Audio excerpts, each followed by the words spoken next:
Hello, thanks for tuning into Town Meeting TV coverage of Town Meeting Day 2025. My name is Megan O'Rourke, and I'm the host of tonight's forum. This is in advance of Town Meeting Day on March 4th, 2025. These forums are made possible by Town Meeting TV's generous underwriting partners.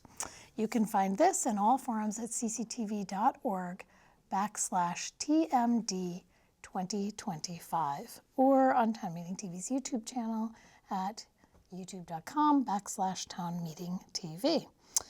On tonight's program, we're going to hear from the South District candidates running for City Council, Burlington City Council. These councilors are Rajneet Buddy Singh and Jennifer Monroe Zakaras. Welcome. Thank you for joining us. We're going to start with opening statements and then we're going to get right to calls because we know you are already on the line. And we're going to start with you, Jennifer, with opening statements. Sure. First, I just want to say thank you, Megan, for moderating and for hosting us tonight. And thank you, Buddy, for being here, which I believe that this is the first political debate for both of us. Yes. Is that right? It's actually a fun fact for the viewers, which is that Buddy actually did my mortgage when I moved here many, many years ago. Which is, you know, it's funny to kind of come full circle here and to now be first-time political candidates. And you know, that is one thing that I really love about Burlington, and that's really special, is just how small the town is, how deep the connections are, and how you can really cross paths with just about anyone. And you know, that's why I'm running for City Council, because I want to show up for my community. This is an especially challenging and divisive time. And rather than kind of back off, I want to lean in, and I want others to lean in with me. And I think that I bring some key skills, perspectives, and leadership skills to the table that are really well suited to the moment in Burlington. And, you know, I've been knocking on a lot of doors. I'm up to about 600 now, with a goal to get to every street in the district by Town Meeting Day. Having a lot of conversations, and every one of those conversations is like a mini job interview. And it's just reinforcing the idea that I want to do this, that I think I'm good for it, and that I can get the job done. So I'm excited to be here and excited for your questions. Thanks so much. Thanks, Megan, for having me, and thanks, Town Meeting Day TV. You know, I know how difficult it is to put on broadcasts like this, and thank you, Jen, for being here. You know, I'm a South End resident. I live with my wife and my daughter, and we've been here for a while. I've been in Burlington for a long time. You know, I've grown to love Burlington and care for this community in a variety of different ways. I spent 18 years on the Marketplace Commission. And I got to see firsthand how the business community intersects with city government and how important it is for economic vitality, having rooms and meals and gross receipt taxes take the burden off of regular households. I spent 15 plus years on the board of the Boys and Girls Club. They are a beacon here in the Old North End, giving kids a chance, you know, to take control of their future when so many other things in their life are out of their control. They're truly an amazing place for this city, and that made me grow to love this city. More recently, the last 3 years, I've been PTO president at Champlain Elementary, and I've seen how well this community comes together to help each other and, you know, lift the whole community up. So that's why I'm running, because I care deeply for this community, and my years of service have brought me to this moment. Great. Thank you both for joining us. And so we're going to go straight to the phone calls. We do have a list of prepared questions, but we're going to start with you. Caller, you're on the air. Welcome. Can you state your name and tell us ask your question? Hi. Can you hear me okay? Yes. Great. Yeah, so I guess my question is for both Buddy and Jen. And that's around affordable housing. And my question specifically is, what policies would each of you support or bring forward specifically to address our housing shortage, specifically around affordable housing? Great. Thanks so much. Thanks for and we're going to start with you on this one, and we'll go back. You know, affordable housing and affordability in general has come up a lot when I've been talking to people in the public. I think we need to build as much housing as possible. The more housing we have, the more opportunities people will have to have affordable housing. You know, I think it's really important to utilize what's out there, our current housing stock, and be better about using it more efficiently. You know, there's a lot of people out there that I talk, you know, they're on fixed incomes that have a whole house to themselves. Let's find ways and be creative to use those houses, whether we make apartments downstairs or even taking, you know, duplexes and triplexes now and doing condo conversions. You know, these are the type of things that we can bring in more affordable housing. We certainly are facing a big supply problem in this state, and we have to do our best to build as much affordable housing, as much housing as possible. And that's going to give people more opportunities to have control of their future. Oh, great. Jennifer. So typically when we speak about housing in this country, we speak with the goal that everyone should own a home. And I feel that our goal should be that everyone deserves a home or shelter that meets their needs. And this could be a wide variety of homes, depending on stage of life, depending on need or desire. So what I think we need to do in Burlington is I think we need to invest in affordable housing throughout the entire housing continuum, from low and no barrier shelters through different kinds of rental units to private home ownership. And people can move along this spectrum, or they may just plant themselves in a rental if that is what suits their needs. And you know, we have a lot of models for this. I mean, we have the Public Housing Trust, the Champlain Housing Trust, which is a great model of how you can take public investment and make permanently affordable housing that really serves the needs of the community. I think that we need to invest more in those trusts. I think that we need to and I've been having conversations with a lot of people. So I had a great conversation with the head of the Champlain Housing Trust, and we were speaking about, so in terms of, sorry, I'm a little nervous because I have not ever done a political debate before. But basically, when we're focusing on rentals, about 60% of the population in Burlington are renters. And so we need to make sure that we have regulations in place that are supporting renters, that are making sure that our housing development, because we do need to build more housing, we need to make sure that it's affordable and that people aren't being displaced, that gentrification is not displacing people, and that people can stay in their communities, and we can have mixed-use communities with a wide variety of people living in them. Thanks. And if it makes it feel any better, we're a forum, not a debate. So we're just here together to share our ideas, and I appreciate you both being here. So thanks. Do we have another caller on the line? Great. We're going to go to that. Thank you. What's your question, caller? No. Okay. We do not have another caller on the line. I will hang up.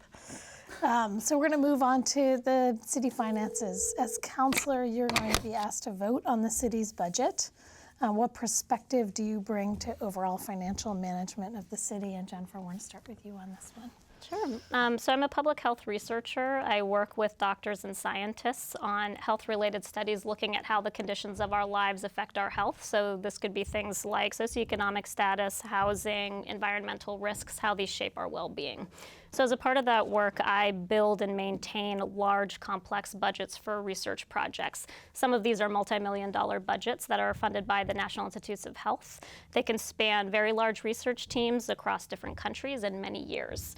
So I understand that part of financial management is collaborating to build these budgets and to do it very carefully. So a lot of these skills are directly transferable to local government. So this could be identifying what are the key project goals that are going to get us to where we need to go, who are the stakeholders that need to be in the room to ensure that needs are being met, and that negotiations are happening because inevitably things will have to get cut or reduced.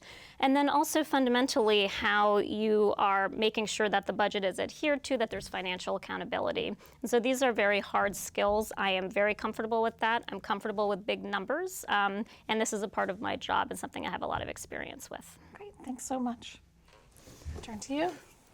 You know, I spent 18 years on the Marketplace Commission, and for the majority of that time, I served as treasurer. So, you know, I'm very familiar with city budgeting on the department level. You know, I spend every month, you know, preparing a report, you know, detailing revenues and expenses for the department. And we also analyze whether, you know, how we could diversify our revenues. You know, I spent 18 years doing that. You know, the person that wins this seat and is lucky enough to represent the South District will be sworn in April, In May, they're going to have to hit the ground running because that's when all the departments present their budgets. I've been part of that process in the past. I've dealt with it, for 18 years on the Marketplace Commission. I feel I'm best equipped to hit the ground running right after town meeting day and after being sworn in to handle those type of decisions. I understand how thoughtful the department heads go through their budgeting process and how much they need to analyze and how much they have to look at. And seeing that process up close firsthand will give me a key insight in how we can manage the city's finances moving forward. Thanks so much. We do now have a call. Caller, you are on the line, I think. Did we lose this person? Hello? I think we lost our caller. Okay, I'm gonna go back to it, and that's okay. Hello? Hello, do you have a call? Yes. So my question was around the current substance use issues in our city right now, and I am curious about our candidates' opinions on the use of an overdose prevention center, and if they support it, where do they think is an optimal site to place it? Great, thanks so much. Overdose Prevention Center, and we're going to start with you on this question, buddy. The empirical evidence does show that an overdose prevention center can, effectively get people off of substance abuse. My biggest concern right now is what's happening on the federal level. The last time the Trump administration was in power, they said that these sites were illegal. I'm concerned about whether this would open the city up to litigation from the federal level and whether we can afford to do that right now. I think it's really important that we do everything we can to get people off of that have substance abuse difficulties. We got to do everything we can. If we can put an overdose prevention site, I think the empirical evidence does support that. But again, it could be problematic moving forward given the climate on the federal level. Great. And just so folks know, we had a little audience, there was a sound from the audience, so we're not laughing at the issue at hand. Sorry. No, it's okay. Jennifer, your take on the overdose prevention centers, yeah. Yes. So as Buddy said, there is ample evidence that overdose prevention centers are. They save lives, they support people when they need them, and they help to get people onto treatment when they desire to. So I feel very comfortable with having one in town. I think that it is the right move. I know that this is kind of a new thing for Burlington and for the United States. There are over 200 overdose prevention sites around the world in 14 countries, starting back in the 80s. These have been studied tremendously, and they bring a lot of value to communities on a variety of levels, and certainly they save lives. And as we see right now, we are in the midst of a public health crisis with fentanyl, with xylazine, and this is a moment where we need to step up and we need to be there for our most vulnerable community members, because these are our community members, these are our family members. I speak as someone who has members of my own family who have struggled with substance use disorders and have even lost their lives to it. And so for me, I believe that the city, that we step up and we do that. And as for the Trump administration, I mean, this is true. This is a really big concern. The next 4 years are going to be really hard. But as we see, Trump is targeting a lot of vulnerable groups. And I think we need to step forward and make sure that we are protecting rights in all cases, including in this one. Thanks so much. We do have a question later on about the new presidential administration's efforts, but right now we're going to go to the school budget. The school district has, the Burlington School Board has proposed a $1.35 million school budget, $10 million decrease from last year's budget, resulting in a property tax rate reduction of 2%. Do you support this budget? Why or why not? And Jennifer, we'll start with you on this. Yeah, as a taxpayer, I'm certainly not going to complain about the the small reduction in the property tax rate. Look, I support our public schools here. It's one of the big things that brought my husband and I to Burlington. We're very proud to have our daughter enrolled in a public school. My eldest is a second grader, Integrated Arts Academy. My youngest will be joining her for kindergarten there next year. So I support the really hard and important work that the school district does. I know that these budgets are very difficult to put together. There are a lot of competing needs, and we have a lot of scarcity in resources. I'm a part of the PTO at IAA, and I'm also part of a parent advisory group, and we review a lot of the budget decisions and the use of funds. And I will say that, so I support, of course, the school budget. I support these efforts. I will say that I'm often concerned that our teachers and our administrators are not being supported in the way that they could. This is a hard thing in our society. I think that teachers are not as well supported as they should be. And there's not always a lot of transparency around why certain budget decisions are made in school budgets. They're very difficult to understand. It's pretty opaque. Even administrators have a hard time understanding it. And so moving forward, I just think it would be good for the community. Speaking as somebody with a school-age child and as a taxpayer, I would like to understand that process more and how those resources are allocated to ensure that they are being allocated equitably.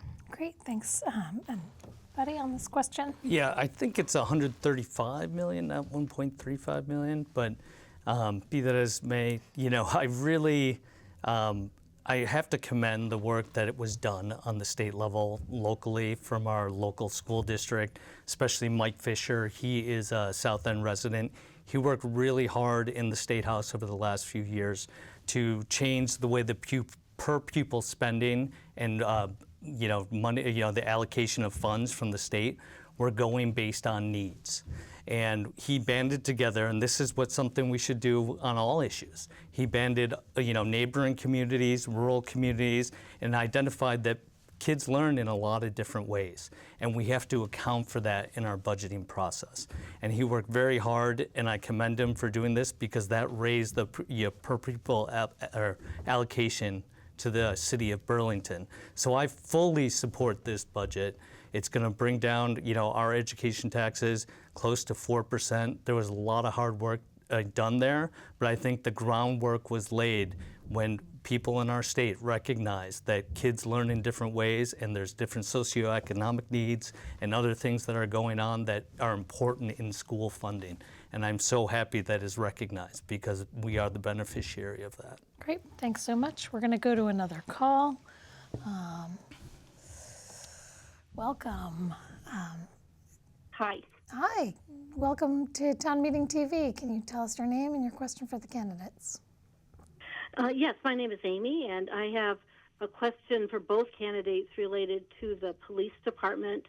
I'm curious if each of them supports the progressive position of defunding the police and limiting the cap on police officers, if that was appropriate. I'm also wondering how they would visibly support the police department as a city councilor.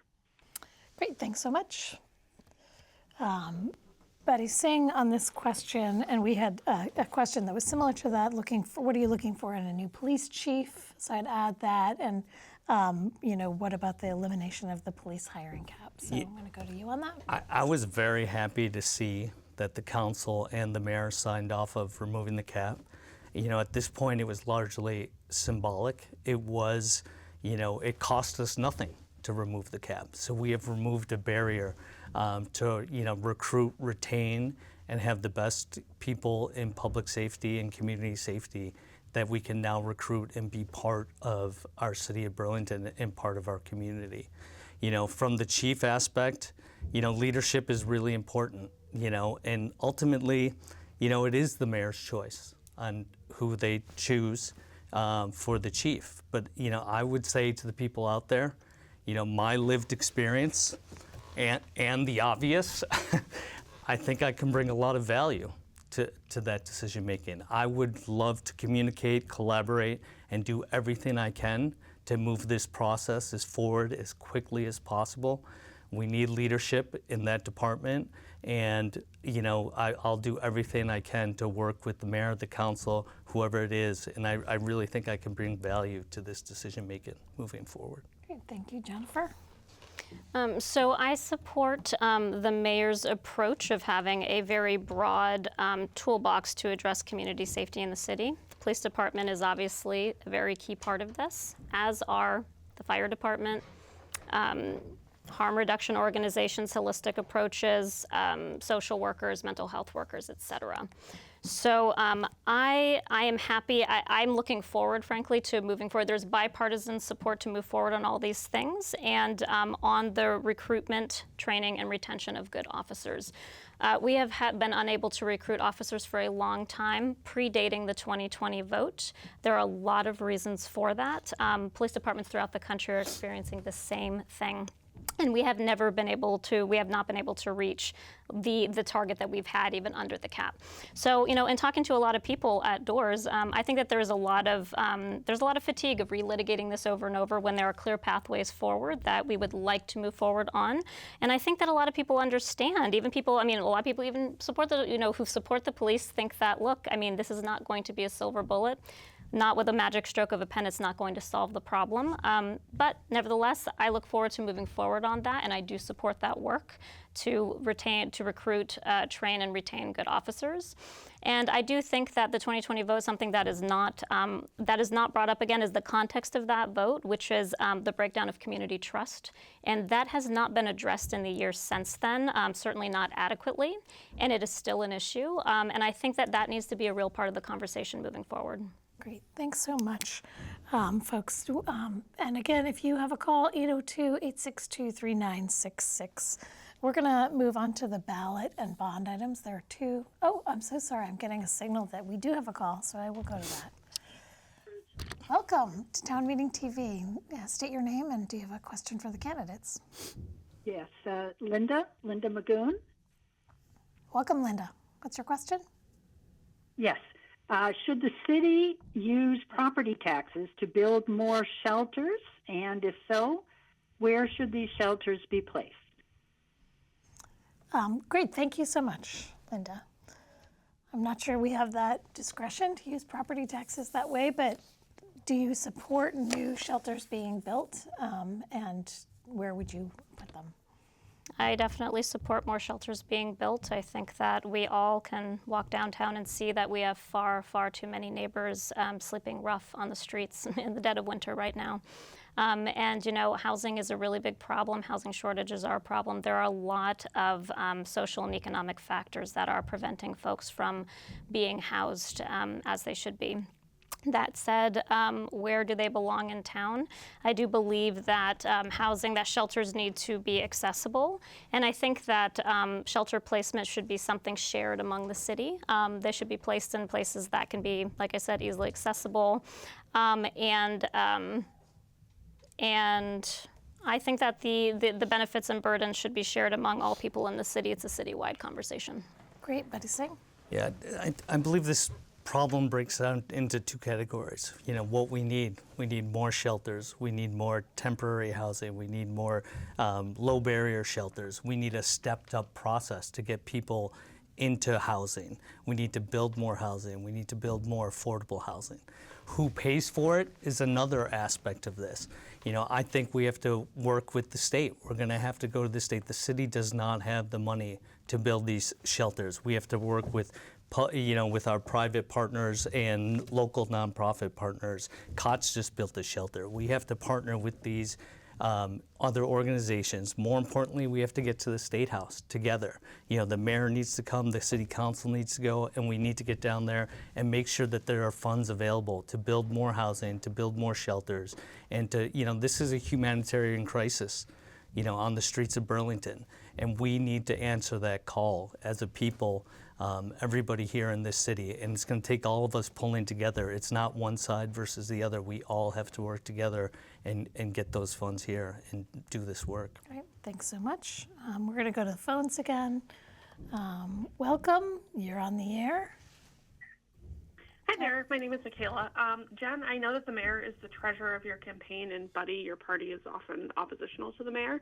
So I was hoping that you could each name a policy that you agree with the mayor on and a policy that you disagree with the mayor on. Great, thanks so much. And I think we'll start with you, a policy that you agree with on the mayor and a policy that you disagree with. And the way we have this question worded is just how are you going to work with the mayor to meet the needs of the city residents, visitors, and businesses? Well, no matter who sits in the mayor's office, I want to work with them. I want the mayor to be successful, and we should all want the mayor to be successful because then Burlington is successful. I thought she had tremendous leadership this week with the immigrant crisis and sending that email, right after it was heard that ICE was possibly in Burlington. That was a difficult thing to hear personally, and I commend her for that. That's some great leadership, and I fully support her in her statement on that. I do disagree, and this isn't just this administration, but the previous one. I don't believe the chief, statements going through the mayor's office. Inherently, I believe the mayor's office is a political, political office, and putting the person in charge of safety, their statements through a political lens, I find that troubling. No matter who's in that office, it doesn't matter whether it's PD or R. We can't have that politicized. I think that's important for everybody, for the people that are, experiencing difficulties in public and community safety. I think it's really important that not go through a political lens. Okay. Jennifer, the same question to you. What do you agree with the mayor and what do you disagree? Are there things that you would do to support this administration? Yep. Just one minor correction, which is just that the executive order that Mayor Mulvaney-Stanek put out was simply asking that the police department follow the same protocol that is in place for every department, which is to run press releases through the office to make sure that messaging is consistent across the city. So yes, Mayor Mulvaney-Stanek is my treasurer. And I have a very good working relationship with her. I expect that to continue. I support her agenda in general, and I do think that she was elected by a very wide margin by the Burlington population. She deserves a chance to move her agenda forward, and she's 8-9 months in, and I think she's doing a good job. And I think that she needs the support to keep moving forward. In terms of what I might disagree with her on, so in addition to being a public health researcher, I'm also a climate change researcher. I do a lot of work in this area. I look a lot at climate change and health impacts, and then looking at local communities and municipalities about how we can build climate resilience that maximizes health and well-being in the community. So I support pretty ambitious climate action moving forward to make sure that we are staying the course, particularly in the Trump years, but also that we are doing things that are in the best interest health-wise for our community. So I do support phasing out the McNeil plant. I believe that we know that it is that burning biomass is not good for climate. We know that inhaling fine particulate matter is very bad for health in any amount. And we know that it's inequitable given that its location is right next to a lower income part of town and close to actually the school where my kid goes to school. So I support more ambitious action on that front. Great, thanks so much. Could I follow up? You can have a 30 seconds. Yeah, I would just say I'm not gonna, be a rubber stamp on the mayor's agenda. I want to find as much common ground as possible with the mayor, and I want to work with, no matter who it is. I want the best ideas to come forward, and let's take those ideas. Let's not care who gets credit for it, and let's move those things forward to move this city forward. All right, great, thanks so much. We're going to go to another call. Hello, welcome. You're on the air, Town Meeting TV. What's your question for both candidates? Hello, welcome. You're on the air. I can hear myself. Got to turn your TV down, please. Tell us your name and your question. Yeah, thanks. TV's turned down. Excellent. My name is Andy Simon, and I have a question for both candidates about the downtown.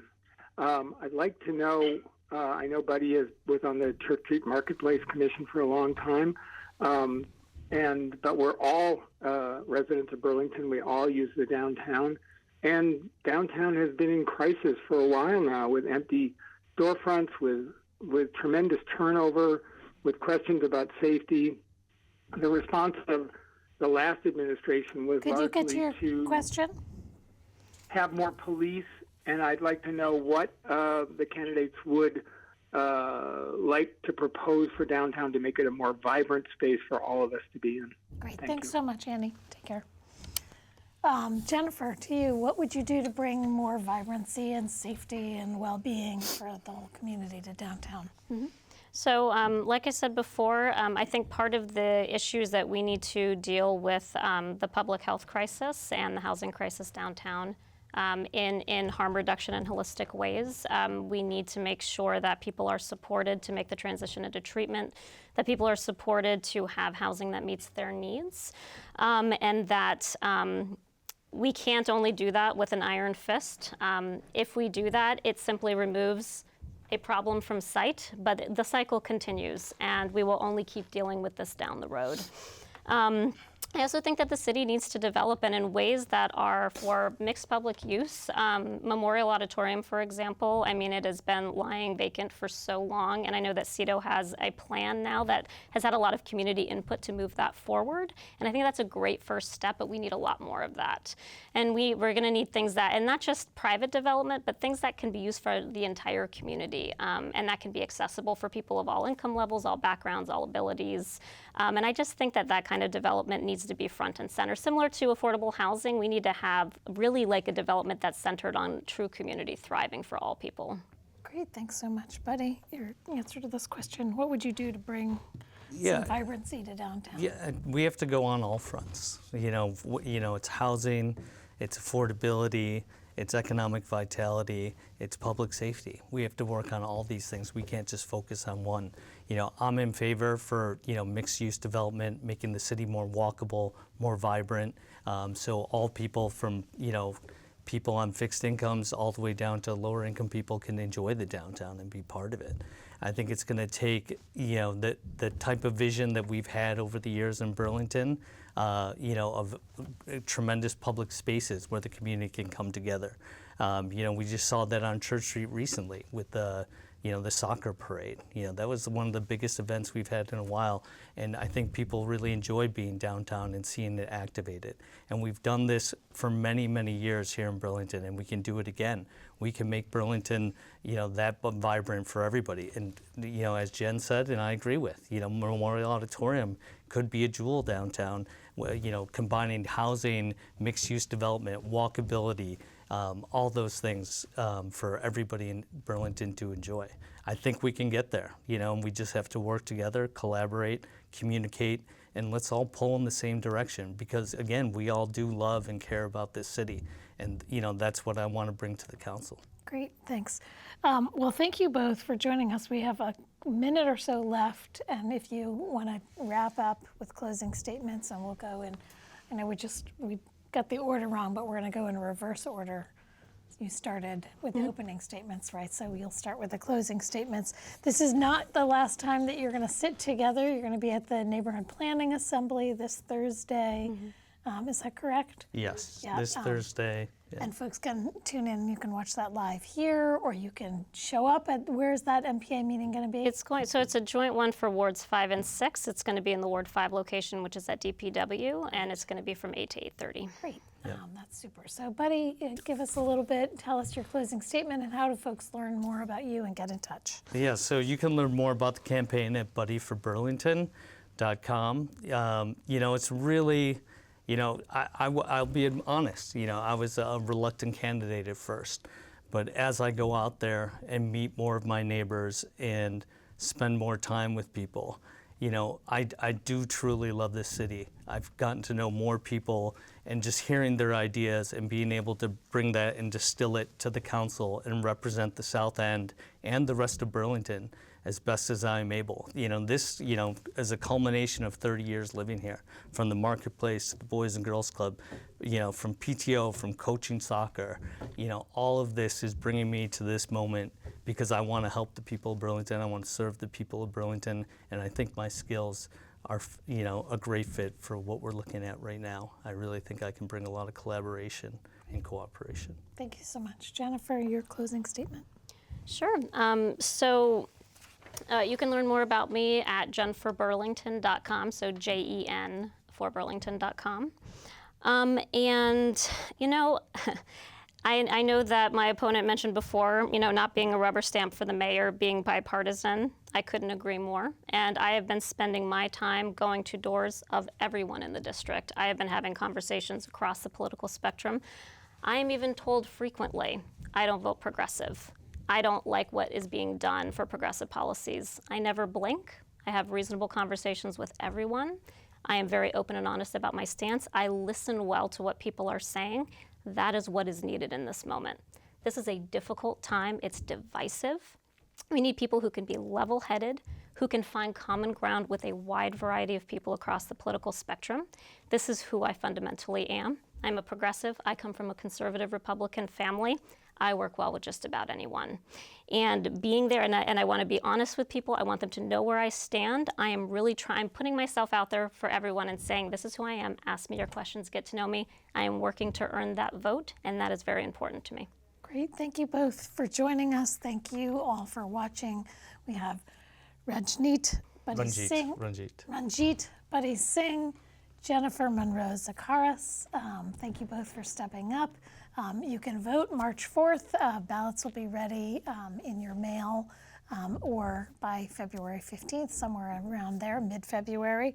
You can watch this and other programs at cctv.org/TMD2025. Thank you for joining us, and good night.